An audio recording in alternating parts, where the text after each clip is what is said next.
What's up, everybody? I'm Mckenty. This is my second channel, and this is your home for my Twitch highlights and my podcast. So if you like this and you want to see more of that and you want to join the live streams, there's a link to that in the description of this video. And with that out of the way, let's get into it. There are some reaction videos that I did not get a chance to finish last time. Some long ones here.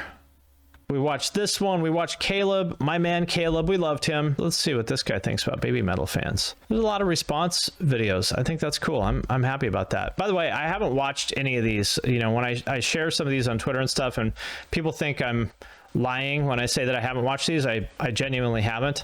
So these are my my legitimate first response reactions to all these. Let's watch this video from Wyatt. This is a response to my trap metal video. I have nothing against him, but a lot of his takes and viewpoints I felt like needed a second look and a second opinion on because they felt really misguided. And surprisingly, a lot of you guys agreed with me with that video. I have nothing against him. I have no vendetta against the Punk Rock MBA, but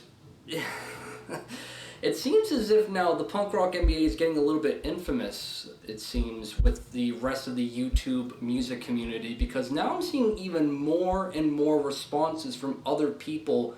By the way, I think it's awesome when people make these, and even if they're super critical, like that's exciting to me. I'm happy that I did anything that people care enough about to react to it to that extent. I hope I don't come across as butthurt. I think it's awesome when people make these. It seems like his takes on a lot of things haven't really improved all that much. Trap metal and the future of metal. Before we even jump into the video, the title alone has already got me scratching my head and making me roll my eyes.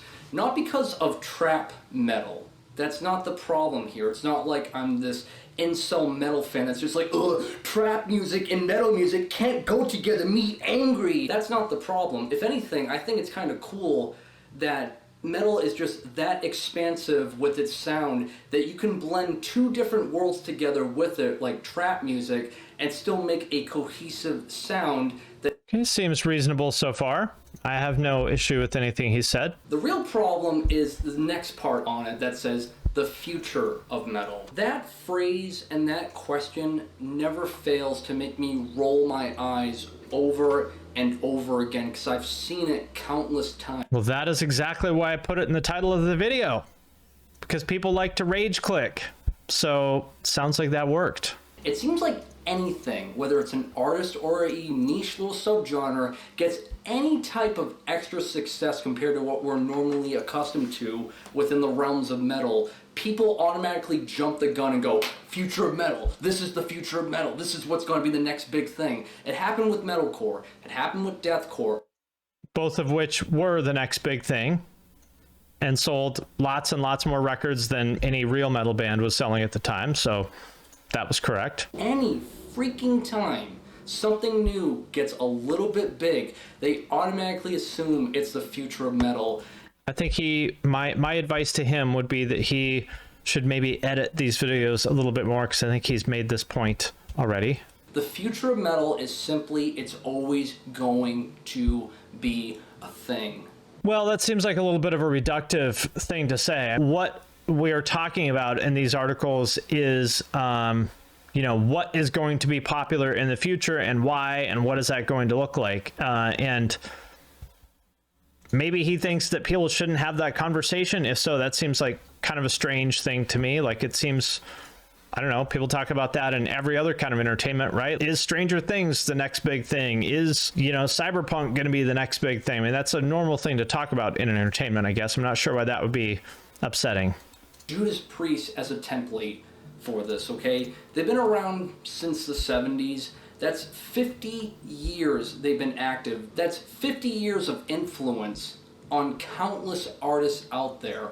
The reason why metal will always have... I'm not really sure I would agree that that's 50 years of influence. I could be wrong, but I don't think too many current artists are naming Judas Priest as an influence. I think that was what you heard in, like, you know, maybe Anthrax's generation, you know, in the early 80s. It's one of the most reliable sounding genres out there. Imagine for 50 years, you have the sound of traditional heavy metal still being carried over, still as solid as when it started out. That's the reason why metal's always going to have a future, is it's just so reliable. But those guys are like literally in their 70s now, right? Like how much longer can they, maybe 60s? I don't know. Those dudes are old. No disrespect to them, but they can only keep playing for so long. And this is the point I've made many times, is like, where's the fresh blood? You know, when people consider Parkway Drive an up-and-coming new band, they've been a band for like 20 years. This is the problem. In their point of view, the statement is the future of metal is what's going to be the next big thing that's going to help propel metal into the mainstream again. Correct. There's always these questions about how come bands like Cannibal Corpse and Emperor and Morbid Angel that have sold hundreds of thousands of copies, how come they've done it and all these new artists can't do that within extreme metal? Because think about it, look at the times we're in right now.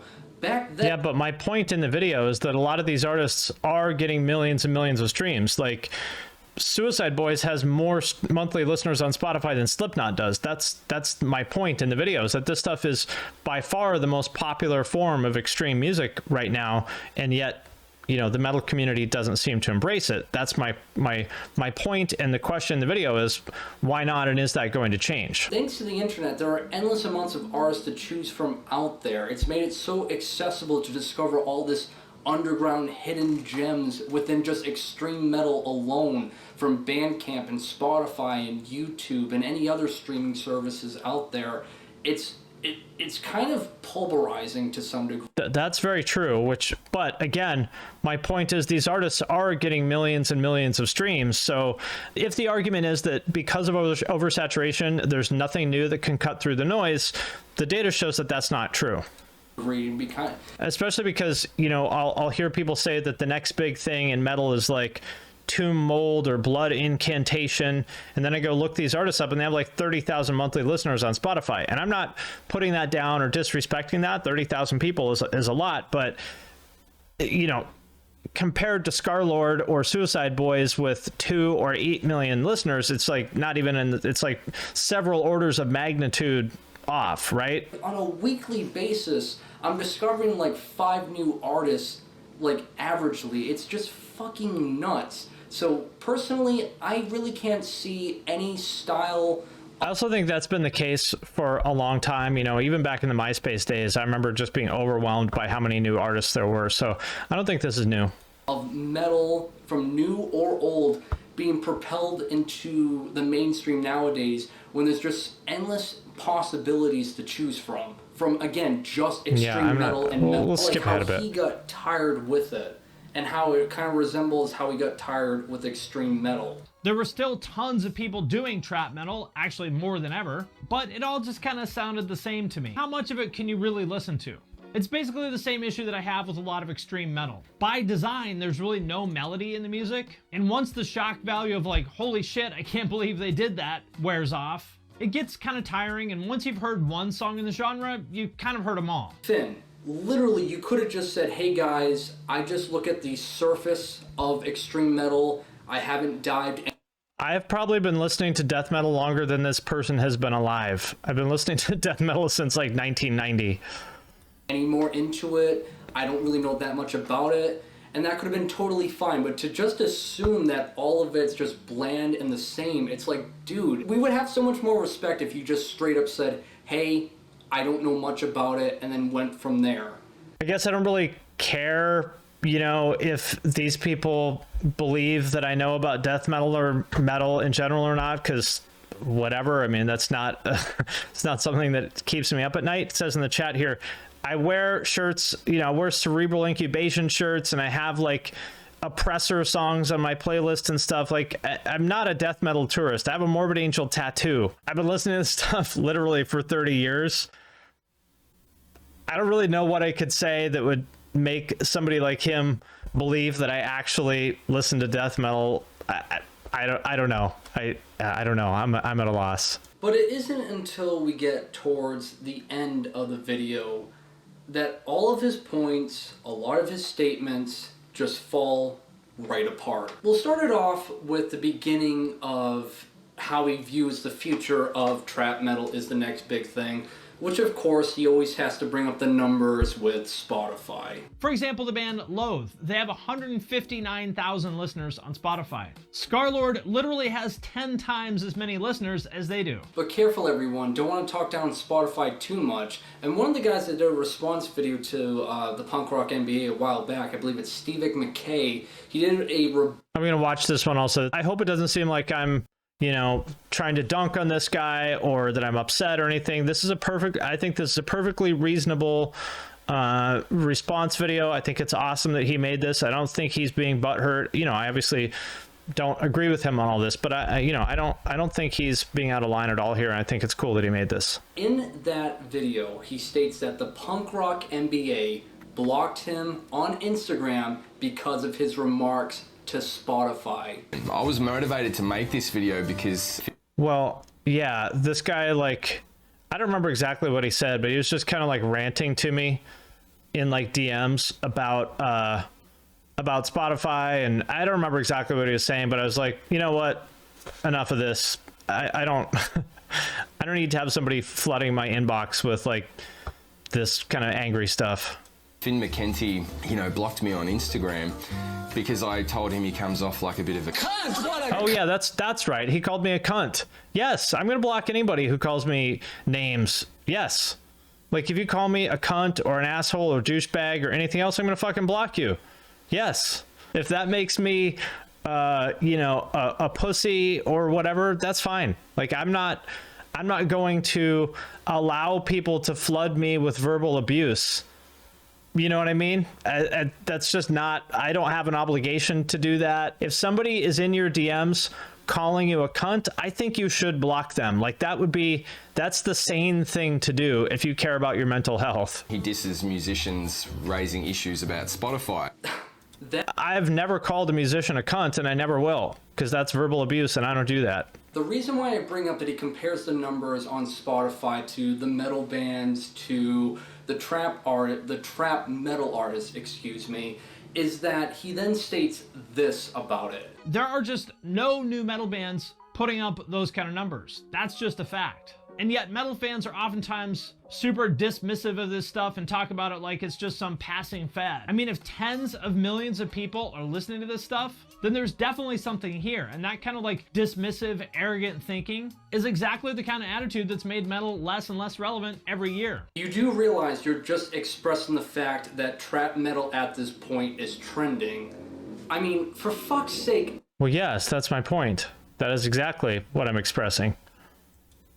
Dude, don't you remember that you have a whole series called What Killed the Genre? And every single video, no matter which one you click on, it's basically done the exact same way. That there is a new genre, people like it. Well, yeah, like it says in the chat here, death metal was trending at one point as well in 1994, which is the whole point of that video. So anyway, we don't need to watch this whole thing. This is going to go on forever, but I think this is a fine video. You know, obviously we disagree on some things, but I think this is reasonable. Are baby metal fans the toxic and mean? Punk Rock MBA thinks so. I think I don't know if maybe this person is ESL or maybe there's a typo in his video, but I like it. Are baby metal fans the toxic and mean? And this channel is MrDeadman is the name of it. When you give a critical opinion of a band that's really popular, that has a very active and passionate fan base, don't you expect them to react to your opinion? I need to do this look in a video sometime. The, you know, ranting in the den with the poster of a tiger and the shades. I like it. Me is a sign that that's a very passionate fan base. So I made a video about baby metal where I don't think I was particularly critical of them. I said I didn't think their music was great, and I said that I'm pretty sure in the beginning they lip synced, which I think is true. Either way, I was not aware of the stand factor with baby metal. They came for me in the comments of that video. I got called a xenophobe. Lots of people said I hate Asian people, which, you know, is a little hard for me to believe since my wife is Asian. So safe to say I don't hate Asian people. I got everything in there, and which is fine. I'm not crying about it. I just had no idea that their fans were like that, which of course I should have, because it's the intersection of like metal and weeaboos, which So of course it is, of course they're awful. Okay, so you expressed your opinion, which fine, good, do that. You don't like BTS, but if the BTS fandom, if their BTS army comes at you, don't cry. You voiced that you don't like it. So these other people come out and say, hey, you're an idiot. You know, this doesn't have anything to do with BTS. Well, I mean, that's not really the way that people should react. Like, if you encounter somebody that says, I'm not really a big fan of this thing that you like, you shouldn't call them an idiot. Like, that's not the grown-up, emotionally mature way to handle disagreements. Punk Rock MBA. I think his take on this is really stupid. He says that Baby Metal has a horrible or the worst mean fandom. He kicked a hornet's nest. He made fun of Baby Metal. He did a mild critique, which, okay, he did a mild critique. I'll give him that. He did a mild critique of. Yeah, I'm not crying about it. I'm just saying I didn't realize I didn't realize I was kicking a hornet's nest, but I definitely found out of Baby Metal with some things that were not completely accurate. And then, of course, what's going to happen is same thing that happens when you make a mild critique of a band or an e-celeb or a YouTuber is their fans are going to respond. They're going to react. They're going to say, hey, that's not accurate. Or they may call you names. They may call you names. Is that there's a couple of people that call you names. Does that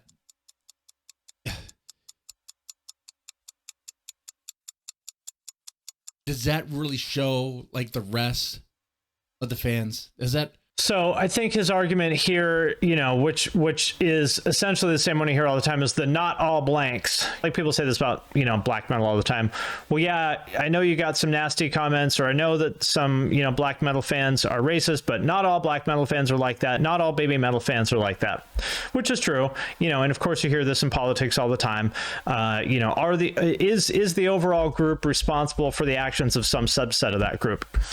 And to some extent, you know, that's a valid question. The answer is, of course, no. Not every member of a group is responsible for the actions of some member of that group. But at what point do you accept that this is a pattern? What number would you need to see in order to acknowledge that perhaps this is a pattern and that that this is an issue? So if I get 5,000 racist comments, you know, on some video about rap, how many comments would you need to see in order to go, geez, maybe that is a little bit of a problem?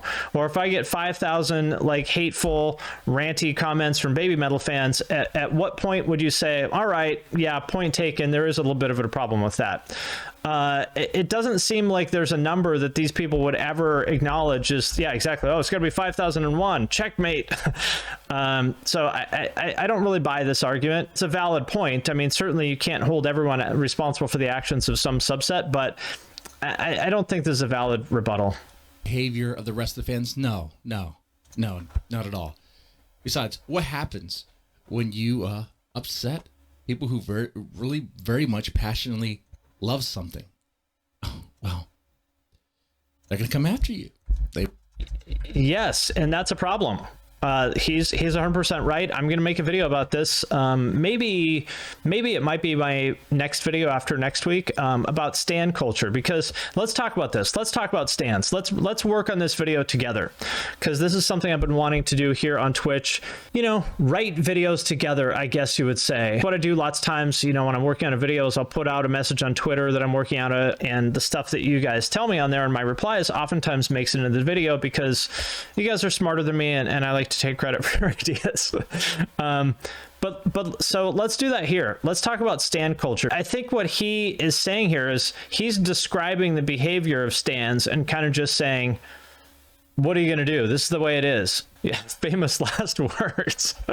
Yeah, I mean, I'm probably going to get it in the comments of that one. That's their favorite thing. You just made fun of their favorite thing. Well, now they're going to come after you. Anyway, let him explain this. I saw that one coming, but another group of very, very, very mean and very hateful fans that I did not see coming is baby. Look at that. Very, very mean and very, very hateful. I have experienced a lot of love from baby metal fans. A lot of love. Okay?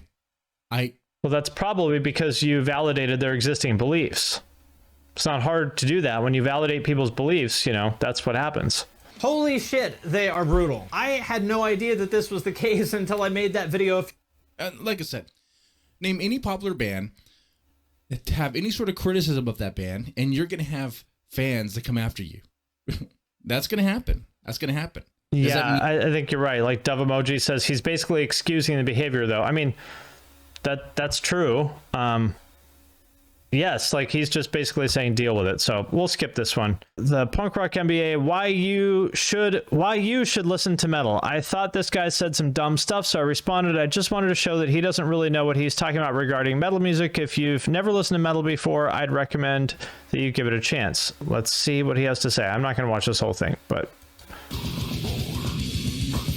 one of my favorite death metal songs of all time, by the way, by Suffocation. Trap metal. To me, this is a trendy new label for what I've come to understand as horrorcore plus screaming. There's probably some additional minutia or nuance to differentiate the two, but as an outsider looking in, that's what I see. What I can say with much more certainty, though, is that trap metal is a hip-hop subgenre. Why then do we have a video here titled Trap Metal and the Future of Metal? Well, I think that's an incorrect, that's a thing that I saw a lot in the comments, and that's not really true. Hip-hop people do not have anything to do with like trap metal. Like rap fans don't even know this shit exists. They definitely don't listen to it. So trap metal is culturally a part of alternative music, not rap. That's just a fact. Sounds like technical death metal in the future of country, or Nickelback in the future of hip-hop. Rap sub... Oh, well, I did a video about that too, actually. About Nickelback in the future of rap. Funny you should mention that. Genre has no bearing on metal music, no relevance regarding the advancement of the metal genre, because they're not connected. They aren't stylistically related. So such a title is as ridiculous as tech death in the future of country. Today, we are here to talk about... But it wouldn't be weird if there was actually a bunch of tech death and country crossover artists. Then it would be a perfectly sensible video to make. And if you're asking yourself, what the hell is trap metal? What that refers to is artists that sound like this. Or this.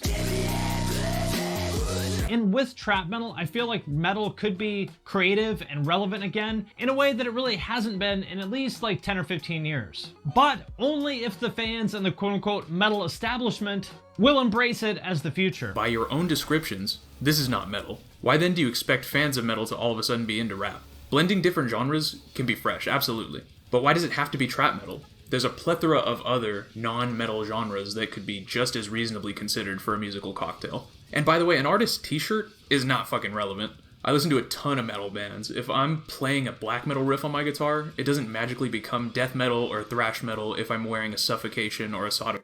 No, but if you're wearing a Sodom shirt, we could reasonably assume that you know and care about thrash metal and, you know, we're taking some influence from that genre, right?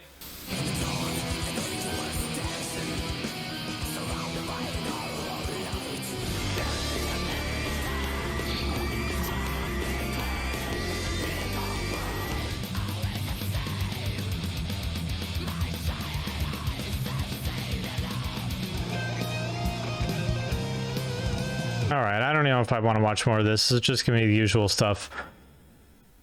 I'm exhausted by these guys. I mean, I don't know what else to say. I'm just tired of it.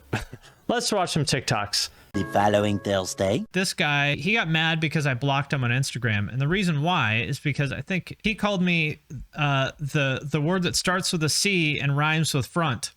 We were talking about this respectfully on in DMs, and he was getting madder and madder, and I was like, all right, well, if you keep calling me names, I'm gonna block you, because I don't tolerate that. And I know that means something different in Australia, but I don't give a shit. He's not stupid. He knows what that means to an American. It's not cool, and I'm not going to tolerate people just like calling me names in my DMs. And if somebody's calling you names like that, it does not suggest that they have a great argument that they're about to lay on you. With that said, I have not watched this video. Maybe it is great, but I doubt it. But let's watch it and find out. Welcome to episode 11 of...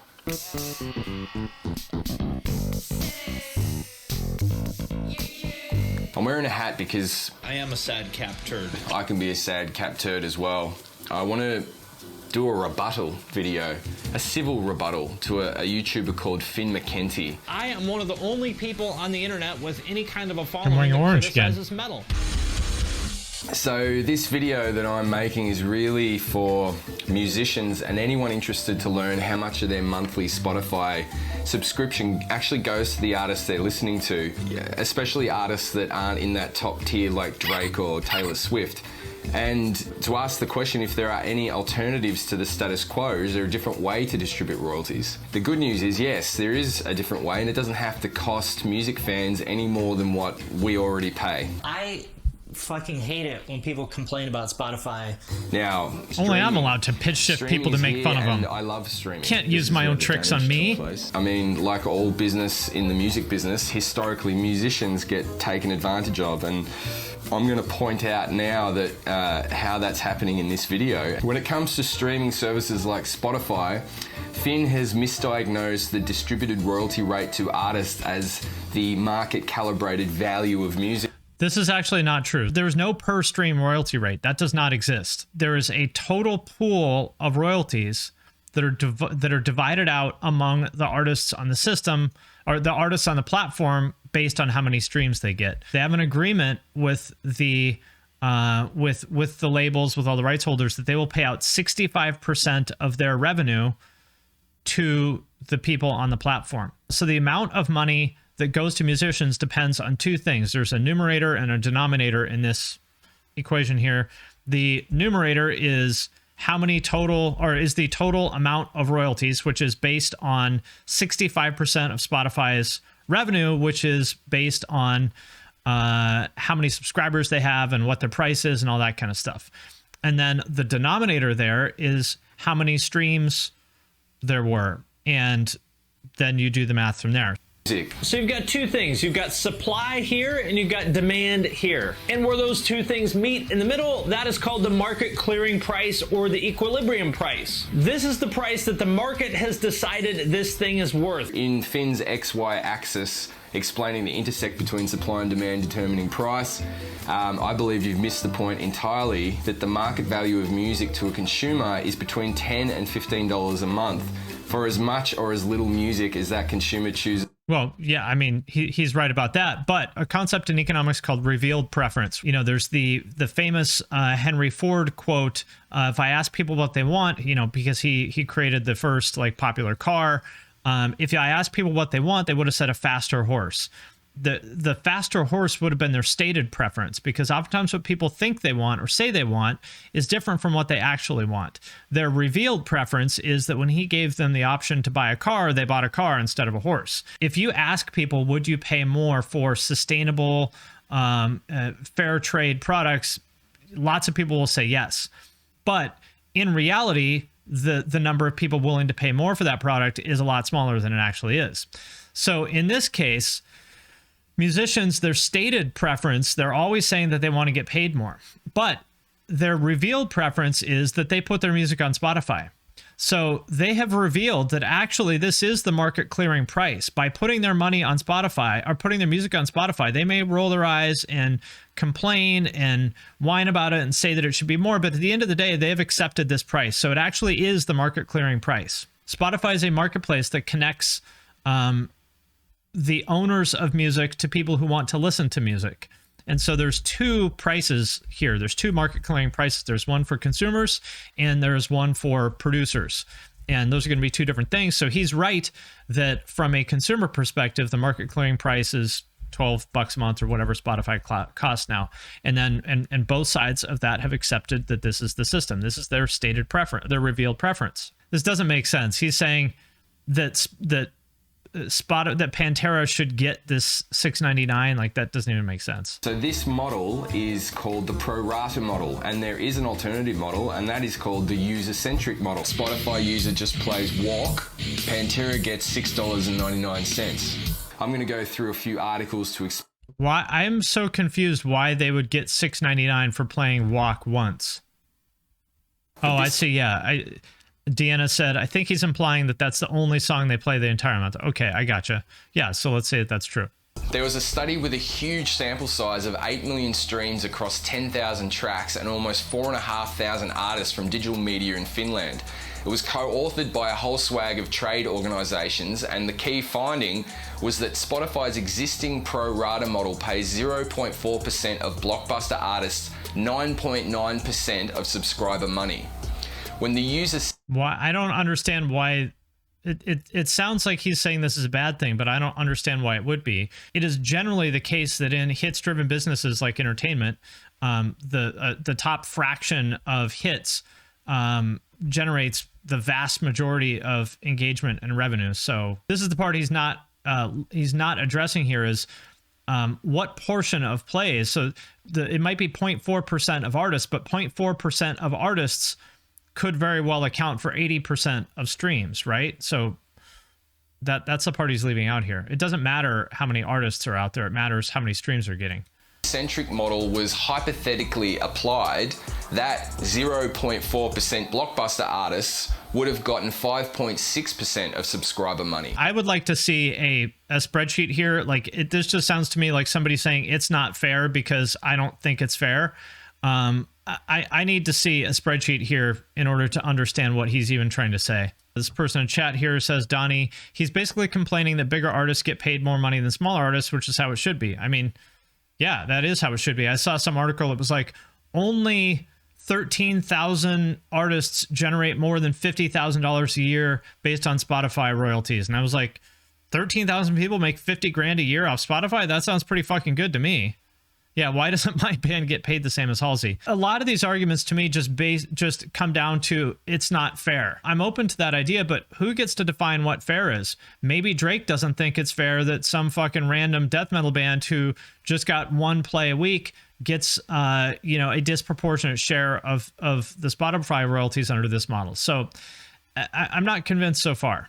Argument comes from Spotify's own director of economics, who essentially said it would be too administratively hard to implement a user-centric model. So really, streaming service Deezer is rolling out a user-centric model next year in France. I believe that, and look how popular Deezer is. It's not. So it's not too hard for Deezer. I find it hard to take seriously when Spotify stands to benefit more from the status quo. You could say they're also contesting a court-ruled royalty rate increase for songwriters. I'd say, well, I mean, of course songwriters are going to sue for a higher royalty rate, as they should. Everybody should negotiate for the most amount of money, the most money they can possibly get. So I'm not convinced, but like, of course songwriters are going to sue them. That doesn't mean that they have a valid argument necessarily. Say parity for artists is not on their... Spotify should try to make as much money off of artists. Artists should try to make as much money as they can off of Spotify. Everybody should negotiate for as much money as they possibly can. That's competition, and it's a good thing. It seems to me to be convenient to say, look, we could do that, but it'll end up worse because we have to change shit. And we've got 4,000 employees, and how are we going to pay our hipster bloggers and playlist curators if we have to, placate 99.6% of the artists generating the... As I talked about on my last stream, I like to operate on first principles thinking. So what I would like to hear from him is, what is a definition of fair? It's not persuasive to me that there's 99.6% of artists on this platform that feel like they're not getting paid enough. Lots of people feel lots of things. That doesn't make me believe that their feelings are valid. Tell me why this isn't fair. I am certain that Drake probably generates more streams than every random DIY bedroom project combined tenfold over. Why shouldn't he make more money? Yeah, exactly. Their monthly... So in the chat here, 99.6% of workers feel they don't make enough. Obviously, I mean, we all think we deserve a raise, right? I mean, and maybe you do. I'm not shitting on these musicians. I think it's totally valid to believe that you deserve more money, but you need to make a persuasive case as to why. And ultimately, I respect Taylor Swift because for years she wouldn't put her shit on Spotify. So there's everyone saying that they don't believe that the royalty rates are fair and blah, blah, blah, but they put their music on Spotify anyway. And the reason why is because Spotify helps greatly with discovery. Nobody talks about getting placement on Apple Music or Deezer or Amazon. There's something like 400 or 200, whatever. There's hundreds of streaming music services. None of them really matter in terms of discovery other than Spotify. And so I think this is something people leave out all the time. The only reason that these random artists are getting any plays at all is because Spotify is very good at discovery, helps people find stuff. So I think that's oftentimes left out of this discussion. And I respect Taylor Swift because she said, I don't think these rates are fair. And by the way, fuck you, I'm not putting my music on Spotify. Cool. Like, if you really don't think they're fair, you should pull your music. So I respect that she did that. Let's say somebody offered you $1 to like push a wheelbarrow full of bricks across town. You tell them to fuck off, right? Like, if you truly believe that it's a bad deal, don't take it. Despite whatever platform changes are required, the user-centric model would prevent scams like stream farms, Google that shit, because you can never get... I have heard that stream farms are a thing. I would imagine, you know, Spotify rather has a lot of smart engineers, so I would imagine that they are aware of that and, you know, have countermeasures in place, but I have heard that's a thing. I don't have much more to say about this. To me, it just boils down to somebody thinks that the system isn't fair and they have another policy that they believe is better, and they're just saying Spotify should do this because, you know, that's just not how the world works. If you have a proposal that you want to make to somebody, you need to have some kind of leverage.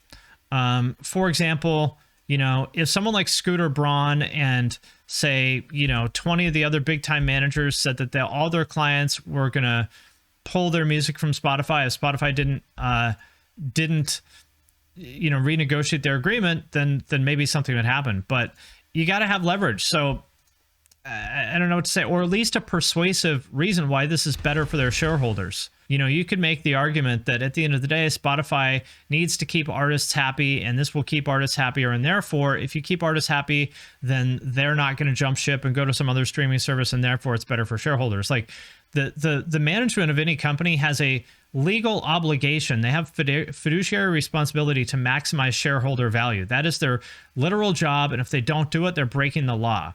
So it is not their job to look out for DIY musicians. It is not their job to look out for anybody other than their shareholders. That's just the way it is. So you need to frame anything you're saying to them in those terms, or it's just not going to be heard. This is just something to think about, you know, in your daily life. Generally speaking, my bosses have always said yes to my ideas because that's how I frame them. I frame them in terms of like, hey boss, here's what I want to do, and here's why it's a good idea for the company. And generally speaking, they say, all right, that sounds like you've thought this through, let's do it. And that's the way you need to approach it with any of these things. And you know, for sure, these conversations have been had with people like this guy from BMG. Like, the people sitting down at the table are very smart people with a lot of negotiating power. So he's not the first person to think of this. There's a reason why this hasn't gone through. I don't know what it is, but it's something that we don't know. So anyway, I could go on about this forever. But that's the way you got to think about these things, is like anytime you're presenting an idea, ask yourself the question of what's in it for them, the person that you're presenting it to. They don't give a fuck what's in it for you. I mean, that's just the cold, hard truth, is nobody cares about what's in it for you. You need to present any idea in terms of, hey boss, here's what's in it for you. Here's why you should say yes to this. And if you can't answer that question, then you're probably just going to look stupid presenting the idea. So cold, hard truth. I'm sorry, but that's just the way it is. Autumn Red Fox, hello from the PNW. I downloaded Twitch just for your channel. Thank you very much. I appreciate it.